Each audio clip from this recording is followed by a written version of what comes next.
ഇതാണ് Gothuruth Saint Sebastian church. Gothuruth Saint Sebastian higher secondary സ്കൂളാണ്. മിക്കവർക്കും അറിയാവുന്ന ഒരു സ്കൂളായിരിക്കും ഇത്. തണ്ണിമത്തൻ ദിനങ്ങൾ എന്ന സിനിമയിലെ പ്രധാന ലൊക്കേഷനായ സ്കൂളാണ് ഇത്. സെൻറ്റ് സെബാസ്റ്റ്യൻ ചർച്ചിലെ ക്രിസ്മസിനോട് അനുബന്ധിച്ച പുൽക്കൂട് ഒരുക്കിയിരിക്കുന്ന കാഴ്ചകളാണ് കാണുന്നത്. അതിമനോഹരമായ രീതിയിലാണ് ഇവിടെ ക്രിസ്മസ് പുൽക്കൂടുകൾ നിർമ്മിച്ചിരിക്കുന്നത്.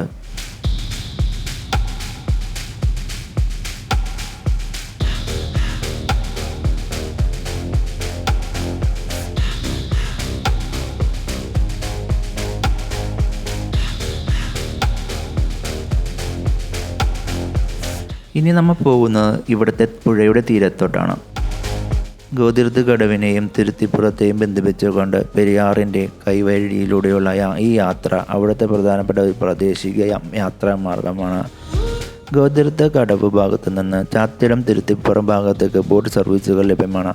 ഇത് പ്രധാനമായും ഒരു യാത്രാ കടത്തായിട്ടാണ് പ്രവർത്തിക്കുന്നത്. ഈ ബോട്ട് സർവീസ് ഉപയോഗിച്ച് തുരുത്തിപ്പുറം ഭാഗത്തേക്ക് വളരെ വേഗത്തിൽ എത്തിച്ചേരാനാകും. റോഡ് മാർഗമുള്ള ചുറ്റിവളഞ്ഞ യാത്ര ഒഴിവാക്കാൻ ഈ കടത്ത് വളരെ അധികം സഹായിക്കുന്നു. സാധാരണയായി രാവിലെ മുതൽ വൈകുന്നേരം വരെയും കൃത്യമായ ഇടവേളകളിൽ ഇവിടെ കടത്ത് സർവീസ് ഉണ്ടാകാറുണ്ട്. എങ്കിലും കാലാവസ്ഥയോ പ്രാദേശികമായ മാറ്റങ്ങളോ അനുസരിച്ച് സമയത്തിൽ നേരിയ മാറ്റം വരാം. മുസ്ലിസ് പൈതൃക പദ്ധതിയുടെ ഭാഗമായ പ്രദേശമായതുകൊണ്ട് ഈ ജലപാതയിലൂടെയുള്ള യാത്ര സഞ്ചാരികൾക്കും പ്രിയപ്പെട്ടതാണ്. വഞ്ചിവീടുകളും മറ്റ് ബോട്ട് റൂട്ടുകളും ഈ ഭാഗത്ത് ലഭ്യമാണ്. കൂടാതെ ഗോതിർത്തിൻ്റെ പ്രശസ്തമായ ചവിട്ട് നാടകം കാണാനും സെൻറ്റ് സെബാസ്റ്റ്യൻ പള്ളി സന്ദർശിക്കാനും എത്തുന്നവർക്ക് ഈ ജലയാത്ര മനോഹരമായ ഒരു അനുഭവമായിരിക്കും. കടൽ സമീപമുള്ള എറണാകുളം ജില്ലയിലെ വടക്കൻ പറവൂരിനടുത്തുള്ള മനോഹരമായ ഒരു ഉൾനാടൻ ജലാശയമാണ് ഗോതിർത്ത് പുഴ. യഥാർത്ഥത്തിൽ പെരിയാർ നദി അറബിക്കടലിൽ ചേരുന്നതിന് മുമ്പുള്ള അതിൻ്റെ കൈവഴികളിൽ ഒന്നാണിത്. പെരിയാറിൻ്റെ കൈവഴികളിൽ ചുറ്റപ്പെട്ട് കിടക്കുന്ന ഒരു തുരുത്താണ് ഗോതിരുത്ത്. ഈ പുഴ ഗോതിരുത്തിനെയും അയൽപ്രദേശങ്ങളായ തുരുത്തിപ്പുറം, മൂത്തുകുന്ന്, ചേന്ദമംഗലം എന്നിവയും വേർതിരിക്കുകയും ബന്ധിപ്പിക്കുകയും ചെയ്യുന്നു. മുസ്ലിസ് പൈതൃക മേഖലയുടെ ഭാഗമായതുകൊണ്ട് തന്നെ ചരിത്രപരമായി ഏറെ പ്രധാനമുള്ള ഒരു ജലപാതയാണിത്.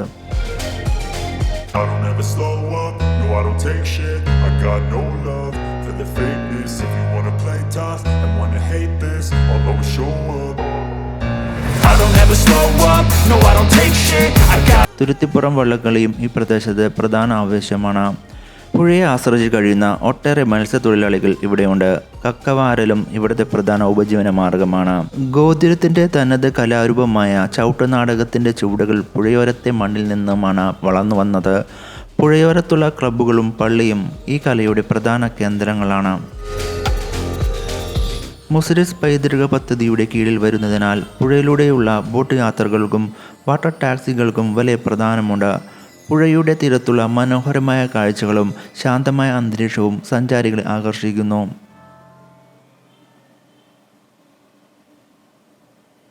ഗോതിർത്ത് പുഴയുടെ തീരത്തുള്ള കൽക്കെട്ടുകളിൽ ഇരുന്നു കൊണ്ടുള്ള വൈകുന്നേരത്തെ കാഴ്ചകൾ വളരെ മനോഹരമാണ്.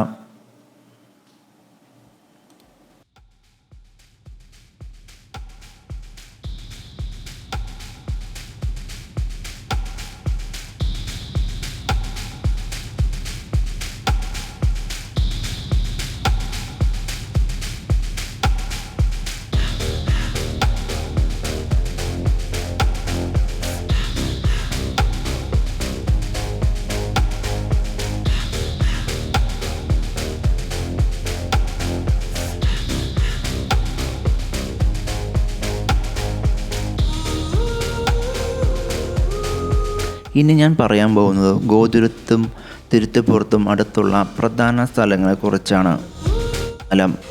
ഗോതിരത്തിനോട് വളരെ ചേർന്ന് കിടക്കുന്ന ചരിത്ര പ്രധാന സ്ഥലമാണ് ചേന്ദമംഗലം.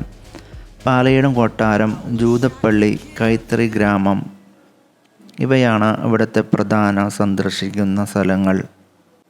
തിരുത്തിപ്പുറത്തോട് അടുത്ത് കിടക്കുന്ന സ്ഥലമാണ് കോട്ടപ്പുറം. തിരുത്തിപ്പുറത്ത് നിന്ന് കുറച്ച് ദൂരമേ ഇവിടേക്കുള്ളൂ. കോട്ടപ്പുറം കോട്ട, കോട്ടപ്പുറം ചന്ത ഇവയാണ് ഇവിടുത്തെ പ്രധാന സന്ദർശന സ്ഥലങ്ങൾ. പോർച്ചുഗീസുകാർ നിർമ്മിച്ച ഈ കോട്ടയുടെ അവശിഷ്ടങ്ങൾ മുസ്ലിസ് പദ്ധതിയുടെ ഭാഗമായി സംരക്ഷിച്ചിട്ടുണ്ട്. കോട്ടപ്പുറം ചന്തയെപ്പറ്റി പറയുകയാണെങ്കിൽ പുഴയോരത്ത് സ്ഥിതി ചെയ്യുന്ന ഈ പഴയ ചന്ത പുരാതന കാലം മുതലേ വലിയ വാണിജ്യ കേന്ദ്രമായിരുന്നു. ഇവിടുത്തെ വാട്ടർ ഫ്രണ്ട് ഏരിയ വൈകുന്നേരങ്ങളിൽ ചെലവഴിക്കാൻ മികച്ചതാണ്. ഈ പ്രദേശത്തെ ഏറ്റവും അടുത്തുള്ള പ്രധാന നഗരമാണ് വടക്കം പറവൂർ. ജൂതപ്പള്ളി മ്യൂസിയം, ശ്രീ ദക്ഷിണ മൂകാംബിക ക്ഷേത്രം എന്നിവയാണ് ഇവിടുത്തെ പ്രധാന സന്ദർശന സ്ഥലങ്ങൾ. പറവൂർ ടൗണിലുള്ള ജൂതപ്പള്ളി കേരളത്തിലെ ജൂതചരിത്രത്തിലേക്ക് വെളിച്ചം വീശുന്ന ഒന്നാണ്. നവരാത്രി ആഘോഷങ്ങൾക്ക് പേരുകേട്ട പ്രശസ്തമായ സരസ്വതി ക്ഷേത്രമാണ് ശ്രീ ദക്ഷിണ മൂകാംബിക ക്ഷേത്രം. തിരുത്തിപ്പുറത്തോട് അടുത്ത് കിടക്കുന്ന മറ്റൊരു പ്രദേശമാണ് കൊടുങ്ങല്ലൂർ. ചരിത്രപ്രേമികൾക്ക് തീർച്ചയായും സന്ദർശിക്കേണ്ട ഒരു ഇടമാണ് കൊടുങ്ങല്ലൂർ.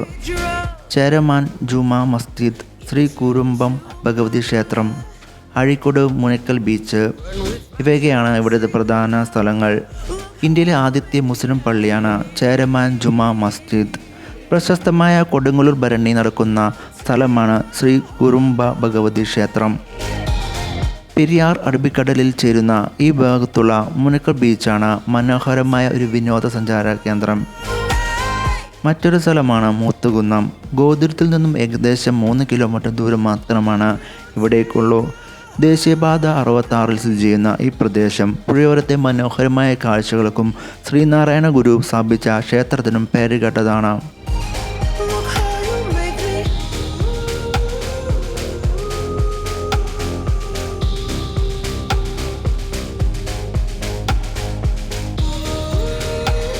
ഈ വീഡിയോ ഇഷ്ടമായെങ്കിൽ ലൈക്ക് അടിക്കാനും സബ്സ്ക്രൈബ് ചെയ്യാനും മറക്കരുത്.